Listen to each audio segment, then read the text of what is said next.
എല്ലാവർക്കും സ്വാഗതം. ഇന്ന് നമ്മൾ പറയാൻ പോകുന്നത് വാട്ട് ഈസ് ലെൻത്ത് എന്നുള്ളതിനെ പറ്റിയാണ്. എല്ലാവർക്കും അറിയുന്ന കാര്യങ്ങളൊക്കെ തന്നെയാണ്. എന്നാലും കാത്തലിക് ഒരു ടീച്ചിങ് അനുസരിച്ച് എന്താണ് നമുക്ക് തിരിച്ചു വരുമോ ലെൻത്ത് എന്ന് പറയുന്നത് എന്തായാലും ഒരു തിരിച്ചു വരവിൻ്റെ ഒരു സമയമാണ്. നമ്മുടെ പാപങ്ങളിൽ നിന്നെല്ലാം നമ്മൾ ഒഴിഞ്ഞു മാറി തമ്പുരാനിലേക്ക് കൂടുതൽ അടുക്കുന്നു. അപ്പോൾ ഏറ്റവും കൂടുതൽ പാപം ചെയ്തവരാണ് ഏറ്റവും കൂടുതൽ തമ്പുരാൻ സ്നേഹിക്കുക. ഞാൻ ഇന്നലെ വീഡിയോ ഇട്ട് കഴിഞ്ഞപ്പോൾ കുറേ പേര് വീഡിയോൻ്റെ ലിങ്ക് കണ്ട്, ചിലർ വീഡിയോ കണ്ടിട്ടുണ്ടായിരിക്കും, ചിലർ ലിങ്ക് കണ്ടിട്ടുള്ളൂ.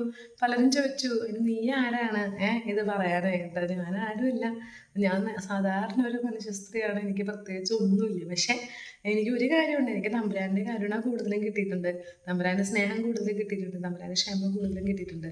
അപ്പോൾ അതനുസരിച്ച് നമുക്ക് പോരായ്മകളുള്ളതുകൊണ്ട് നമ്മൾ കൂടുതൽ തെറ്റ് ചെയ്ത് അകന്ന് മാറിയവരായിരിക്കുമല്ലോ കൂടുതലും തമ്പുരാനിലേക്ക് അടുക്കപ്പെടുന്നത്. ഇപ്പം നമുക്ക് ഓരോരുത്തരും നമ്മൾ ചിലർ വിചാരിക്കും നമുക്ക് ഒരു പാപവും ഇല്ല, നമുക്ക് ഭയങ്കര പെർഫെക്റ്റാണ്. പക്ഷെ തമ്പുരാൻ്റെ സ്നേഹം അനുഭവിച്ചറിയുമ്പോഴേ നമുക്ക് മനസ്സിലാവുള്ളൂ നമ്മൾ ആരുമല്ല, നമ്മളെവിടെയും അല്ല എന്നുള്ളത്. കാരണം അത്രയും നമ്മളിപ്പോൾ പല സ്ലിഹന്മാരായാലും ബൈബിളിൽ പറയുന്നുണ്ട് പാപികളിൽ ഒന്നാമത്തെയാണ് ഞാൻ, അങ്ങനെ പല പല കാര്യങ്ങളും പറയുന്നുണ്ട്.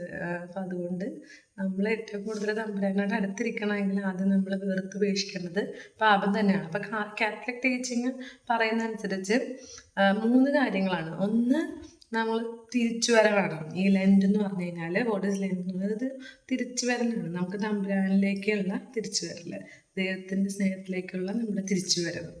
രണ്ടാമത്തെ കാര്യം പിന്തിരിയലാണ്. നമ്മൾ പാപങ്ങളെ തിന്മകളെ എല്ലാം വെറുത്തുപേക്ഷിച്ച് പിന്തിരിഞ്ഞു വരാറ്. അപ്പോൾ രണ്ടാമത്തെ കാര്യം, നമുക്കിതൊരു തീരുമാനമാണ്. ലെൻറ്റ് എന്ന് പറഞ്ഞാൽ തീരുമാനം എന്തിനെ പറ്റിയുള്ള തീരുമാനമാണ്?